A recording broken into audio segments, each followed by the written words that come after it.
nunamuye amaso yanje ku misozi mbega ubutababwo kwanje nanje kuzova he kuri wo bugira neza udahemukura umwizigirwa ibihe byose kandi nuhinduka isezerano ryawe urarikomeza kimwe ku kindi byo wavuze byose urabishitsa narakwizigiye ntiwantetereza naguhanze amaso yanje ntiwanyirengagiza wankuye hasi nicarana n'abakomeye wanyishuye ibirenge y'ibyo saba niyumviriye sinzoruha kwamamaza ibyo wankoreye sinumvise bakuvuga gusa ndakwiboneye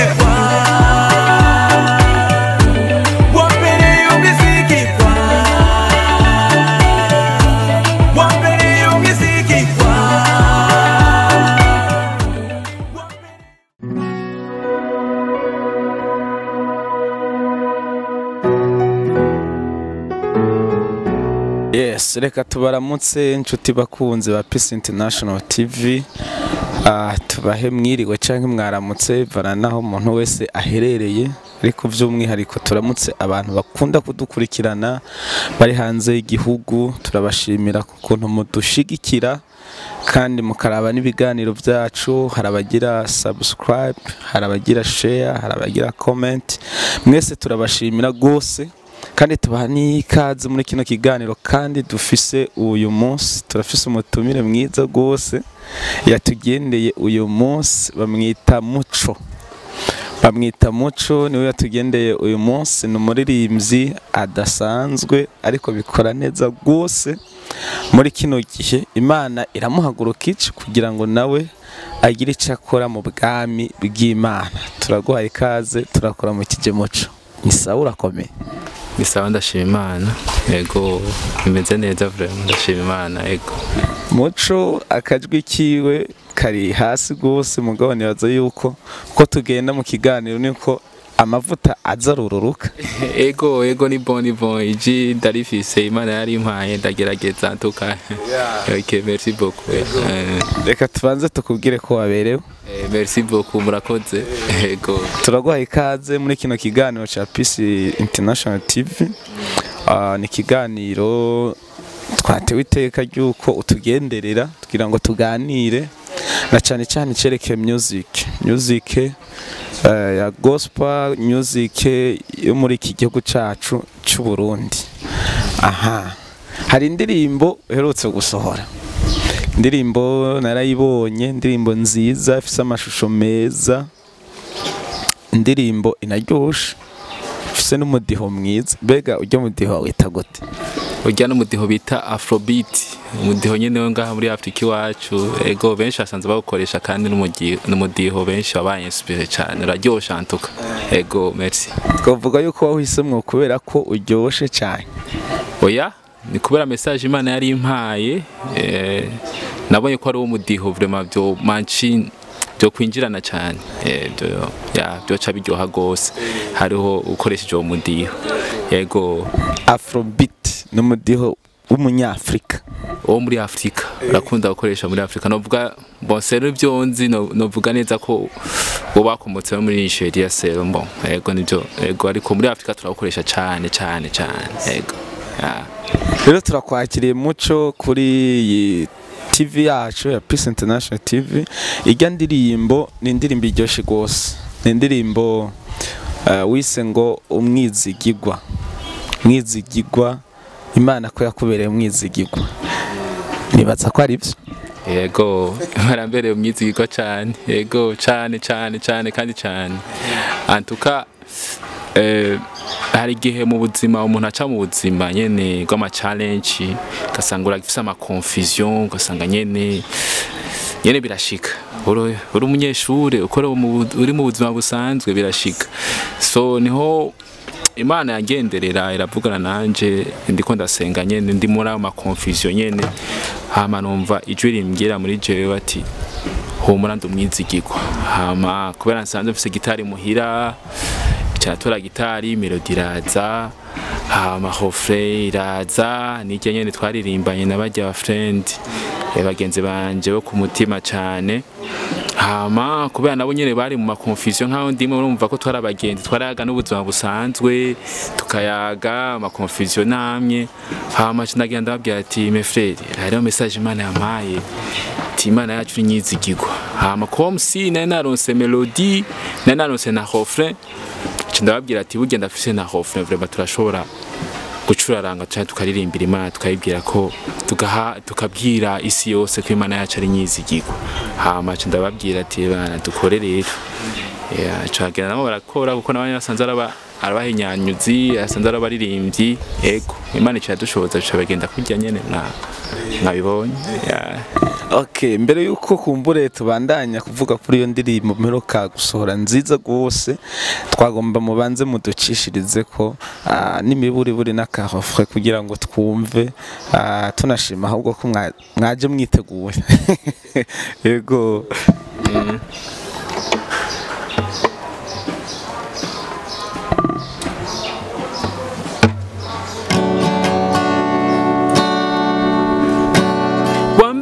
umwizigirwa wambereye umwizigirwa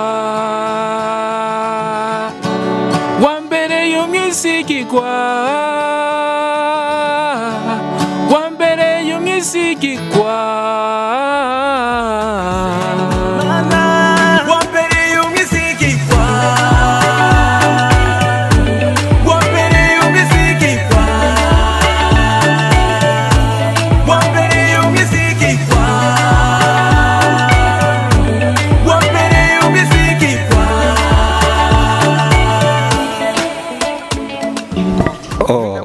Nindirimbo iryoshe gose kandi iri no mu mudiho uryoshe kumva uryoshe cyane Imana yakobereye umwizigirwa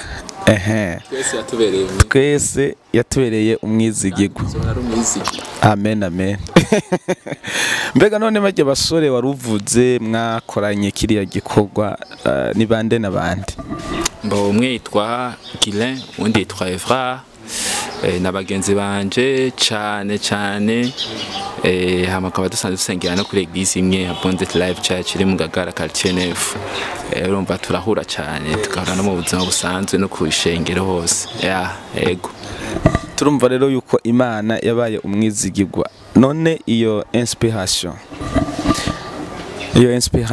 turumva yuko yavanye kumbure n'ama confusion umuntu agenda arahura nayo mu buzima wari urimwo usanga nabo bagenzi bawe kumbure nibyo barimwo mwumva Imana ibasunikira gusohora iyo ndirimbo atarakabanga ayo ma confusion bari nkayahe n'amakonfisiyo nyene tuyubuzima ego nyene maybe ukaburi kurakora ibintu mukaba ntibigenda neza ego nutu just ibyo nyene cyangwa ukaburu habona umwe muri twebwe bajya babiri bo bariga gira na Evra basanzwe biga university nawe ari gusanga nyene muri ubwo buzima nyene ugasanga n'ibindi bintu hari gihe nyene uzi nane muri nene uri muri no siko intambara zo zitabura hari gihe nyene usanga uri muri ama confusion hamwe nayo ugasanga nyene ariko Imana ikacigaruye akubwira ati ndumwizigirwa mwana wanje humura kubitako rero couple na karofre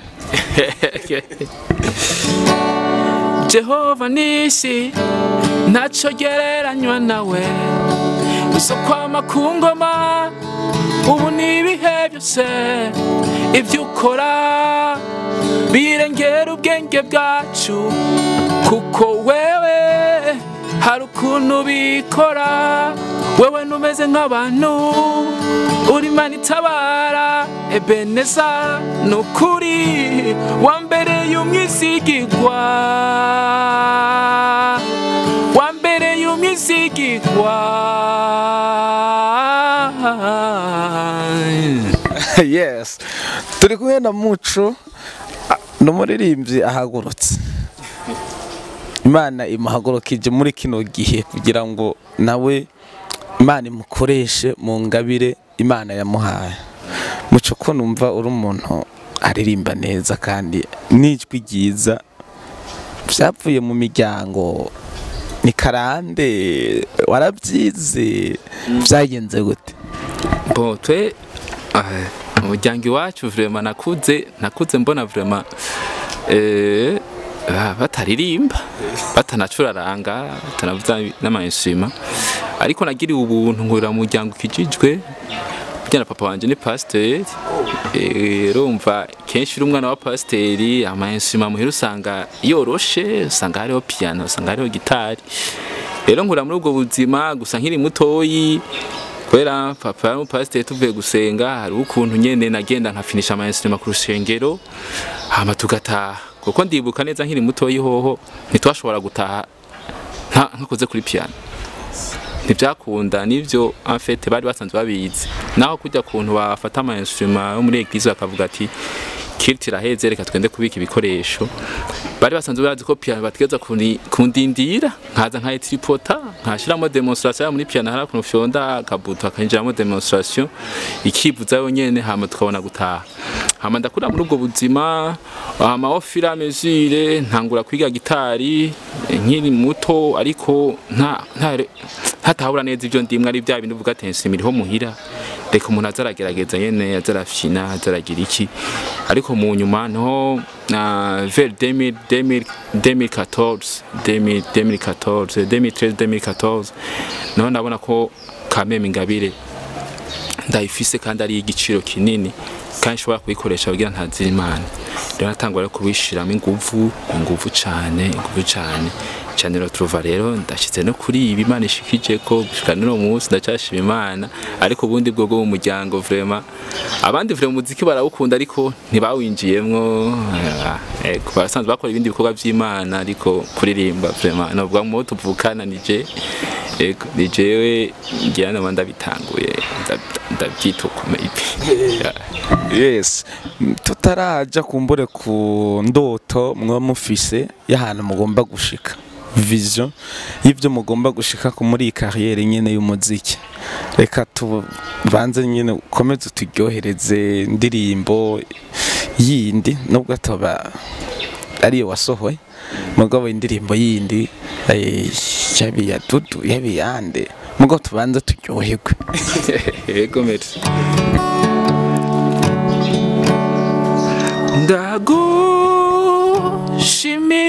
ndagushimiye umugambi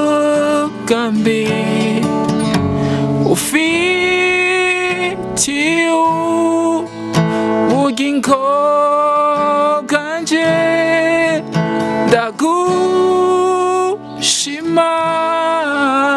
Yesu kuzi ico ndiko ndavuga.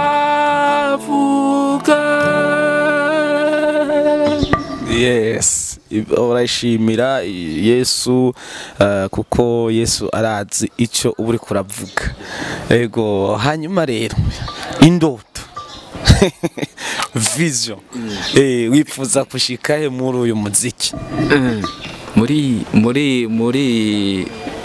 muri inzira nyene gutazira Imana biciye mu ngabire Imana iba yahaye umuntu ndifuza gushika kure cyane ndafise vision uko muri wanje hazoba hariho umwanya wo gutazira Imana nkahamagara abagenzi bafete fise vision uko bizocika ubuzima bwanje nabwo banzo mfise ibindi bintu nkora by'ubuzima murabizi hari nyene usanga ufise ibindi bintu ukora ariko ndifuza yuko izino ngabire mfise zizokwama zibaho zikorera Imana mu bwami bwayo haba mu shengero haba hatandukanye ariko numva neza ko ariko indoto zanje ariko igihe cyose azoba ubuzima bwanje kandi yifuza kugira ama instrument atandukanye hariho abazungu babyita home studio gasanga muhira afise aga home studio ne gatoyi mushobora kuba muri kumwe n'abagenzi mugatazira Imana bigacika ubuzima en fait indoto nizo n'Imana biciye mu ndirimbo Imana imenyekana kwisi hose message igashika kure hashoboka Imana yacu bakamera ko ari Imana ari nyiziga kandi ari Imana igira neza kandi ari Imana inesheje rupfuna kuzimu kandi Imana yaducunguye amaraso yayo ego amanya n'ubuntu twagiriwe muri Kristo Yesu kandi ko bitavuye no kuri twebwe Bega none muri iyo vision yawe kumbure ufise yo guhimbaza Imana uripfuza ko bicika meti umwuga canke bicika ubuzima nyene uhimbaze gusa Imana mugabo atari umwuga bo Jess nibaza ko bizocika umwuga ahubwo ni we yo kwitangira ikorwa c'Imana mu gutazira Imana. Ego nibaza yuko bitociye kumugwa kuri jewe ntibizogera biciye ku mwuga kuburyo usanga nyene hari ibindi bintu byinshi uri kurinjiramwo. Oya je ni inzira imwe, ni inzira Imana yampaye yo kwitazira, yo kwishira hejuru, yo gutanga, yo kwiyamamaza, yo kwiyamamaza kuvuga hose misi yose ko ari Imana igira neza. Ko bitamwo rero iyindi ndirimbo tuno munsi turaririmba bose turaririmba dutazira Imana. Muri wewe niho ndukira,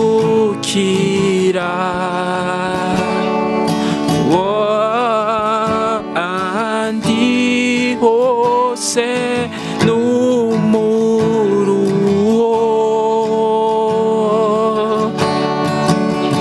no kuvaho nkabuwande kwari munezero wanje ndakwihaye. Uyu munsi rero n'umunsi udasanzwe, twatumiye umuririmbyi niyo mpamvu mugomba mubona turirimba duhimbaza dutazira Imana tunezerewe tukiri aho nyine. Nk'ubu umuntu yovuga ati ugire korabo n'uwundi muririmbyi wohitamwo korabo n'uwundi muririmbyi? Afite ndemera umuntu wese Imana yadushize imbere canke Imana iriko irakoresha, nibaza uko turongowe namwe mu Imana umuririmbyi wari wese twokorana. Ego yes, umuririmbyi wari wese mwokorana. Ego niko intumbero ni imwe gusa, niko turiko turashira hejuru izina ry'Umwami wacu Yesu Kristo. Ego ibyo birakwiye. Wari wose nka jewe nje twokorana. Twokora. Ego hanyuma none hari igihe usanga mu buzima uri kuracamwo canke muri carrière uburimwo hariho umuntu w'icitegererezo ari imbere uvuga ati byo kuri uriya muntu nubwo atari Kristo mugabo muri uyu mwuga canke muri ingabire yaranyitangiye imbere aramfasha mu bintu ibi nibi ndamwigira kwibi. Wowe ivyo bintu bihora bigushikira? Biranshikira cyane kuko igihe cyose uri mu bintu gaza kuba ufise abantu urabirako ni usanga uri kuratera imbere mu buryo bwose. Mbo ntaza hakarero nkamwe kwigi wacu yene mu Burundi ndafise abonigira ko Apotre Apollinaire ni citegerezo ciza kuri twebwe tugitangura canke tutanguye kubibamwe muri kino gihe. Dudu va Fortran ni benshi cyane, Nzeyimana Fabrice, David. Afite uriko urumviriza n'indirimbo zabo hari ikindi kintu ubigira kubakurako. Ego byitegerezo byo birahari.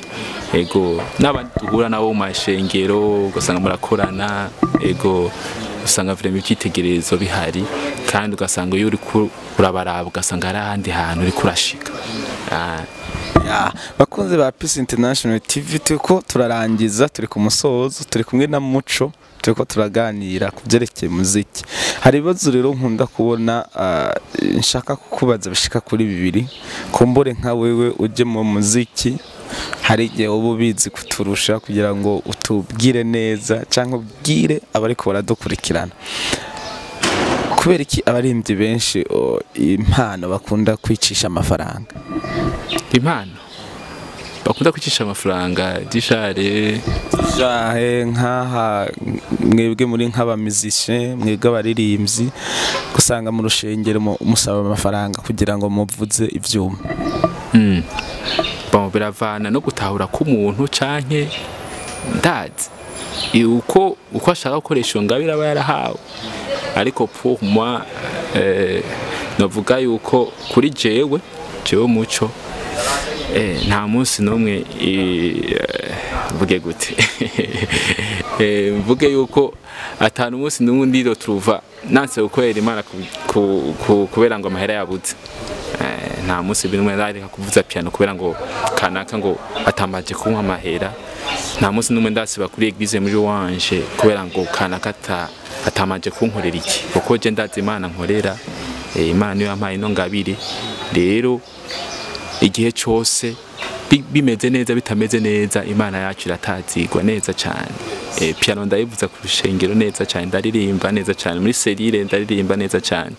Niyo mpamvu niyo wowe wiriwe mu bintu bitandukanye, uvuye mu buzima busanzwe, ndavuga ubuzo bufise cyangwa ibindi bikorwa uri kurakora muri nosi, nubwo bitagenze neza urashika muri eglise ugatazira Imana, kuko Imana yacu nituyitazira yuko ivyo bintu bihari. Ego. Yes. Hanyuma ikindi kibazo nagomba kukubaza, kubera iki abaririmbyi bariko baraduga bariko baraja mu rwego rwo guhimbaza Imana, mugabo za ndirimbo za kera bita izivuga butumwa ugasanga ni nkeyi, mugabo indirimbo za present worship usanga ni nyinshi, mugabo zimwe zivuga butumwa, zimwe zibwira abantu kwihana, zimwe zibwira ko Yesu aje, za zindi ugasanga si nyinshi. Hari ico wowe biziko? Bon, jewe kenshi umayigize temberamo kenshi indirimbo zivuga butumwa nkuko bivuze, kenshi ufirema usanga atari ziki, maybe nuko hari ukuntu umuntu wese atahura ibintu. Rero mu gihe utahura ibintu bica bifata n'ukuntu wewe ukora ivyo bintu. Rero hari ukuntu usanga utahura muri mwavuga ati jewe ivuga butumwa nkundi ku eglise, turi kuri eglise twatazira Imana, ni dimanche, hari umuvuga ati je nshobora gushiramo indirimbo ivuga butumwa kubera hari umuvuga butumwa aza gufata umwanya wo kuvuga ubutumwa, aravuga ati n'umwanya wo gutazira Imana. Nibaza yuko rero bivana n'ukuntu umuntu atahura ibintu. Aho nabandi bavuga ati je vraiment nivuga butumwa ndashiramo byose ni kwicubahiro c'Imana. Rero kenshi nibaza yuko ico kibazo ni selo n'ukuntu umuntu atahura ibintu. Abantu batahura ibintu gutandukanye, kujya utahura ibintu kuco bikora. Ego. Reka rero tube turaryoherwa kwetemwa kandi turirimbe, hanyuma tugere ku musozo wa kino kiganiro turiko turakora. Niwe uzigama intambuko zanje zose, umenyera kuri ivyo niyumvira, we urazi kurusha uko nibaza, umutima wanje uduze ishimo gutazire nico naremewe, kugutazira kwari wewe wenyene ubibereye nico naremewe.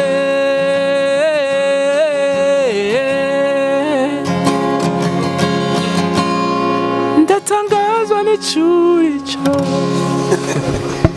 Yeah. Uno mugwi nakuriye umwe umugwi wa Redemption Voice. Awukunda cyane, indirimbo muri nyinshi zezagira ubwoko bw'Imana ndirimbye. Ntaje nsanzwe mpezagirwa muri zo. Yes, reka tugaruke kuri irya ndirimbo yahanyu umwizigirwa. Imana yabaye umwizigirwa. Hariho umuhungu mwaririmba nge atera igitero, yavuze ko ubuzima butama busayangana. Hari igihe gacamwo ukaja muri confusion, ukaja mu ma-challenge atandukanye, mugaca aravuga ati naho nyine Imana yaramwigishije kwamara yizera. Ivyo bintu nuko nyene antuka nuko biri, uko na Yesu arabidusezeraniye. Turi muri isi y'intambara, ariko Yesu aratubwira ati duhumure, yaranesheje isi. Rero hano mu isi ni uri muri Kristo Yesu nibisigura ko ibintu byawe bimeze neza. Hari gihe udandaza ugahomba, hari gihe urondera abakiri ukababura, se n'ibyo usanze ukora nivyo yashatse kuvuga ubuzima nibw'amabusa muri busayangana no muri Kristo Yesu. Hari gihe rero ivyo bihe biza, ariko dushima Imana yacu ari nyizigirwa, umwana wayo igihe cyose hamiri hafi yiwe kugira mutabare kandi mubere umwizigirwa usanga nyene igucira icanzu nuko ijambo ry'Imana bivuga iraducira icanzu ya amen. Okay, reka rero tushike ku musozo wa kino kiganiro. Iyo ndirimbo umuntu ayikeneye yo isanga indirimbo umuntu ayikeneye arayisanga kuri channel ya YouTube, urandika umwizigi ukaca wandika umuco, nabishoboye ukabandanya najya amazina y'abandi bose twakoranye, ukandika umwizigirwa umuco ukacandika Guilain Evra, nabyo cabinyaruka canyiruka ku ucutanka kuyibona gacu uyibona nyene kacuheza gigwa gacugira na sabone. Yego cyane yego. Twizere yuko hariho mu comment nabonye hariho uwanditse avuga ati twizere yuko mu gikoni hari bindi bisigayeyo ati mu gikoni twizere yuko hari bindi bisigayeyo atari rya yonyene, nibaza yuko hari izindi ziri nyuma. Yego Imana iracakorera muri twebwe kandi yarabidusezeraniye, nibaza yuko izogendera tuyobora kandi ijambo ry'Imana bivuga neza abarongwa namwe mu Imana nibo bana b'Imana kandi Imana iri muri twebwe, nibaza yuko yakoze biriya nadushoboza no gukora n'ibindi ya turizeye yuko bizogenda neza mu minsi iri imbere. Imana izodushoboza yego izoducira inzira mu yandi majambo ariko bizogenda neza yego. Nakoze kubana natwe yego, mudabashimiye cyane, Imana ibahezagire kutwiyumvira ko yego muranirwe muri byose, barikiwe sana. Reka dushimire inshuti abakunzi ba Peace International TV, kuri mikro mwari kumwe na Nduwimana Pacifique, cameraman ni Papi Text Galaxy, kandi tubibutse gukora bino bintu sharinga kugira ngo nabandi babibone, hanyuma ugire comment, utaragira subscribe nayo nyene uyikore. Turi kumwe, bye bye, murakwiriye umugisha w'Imana. Amen.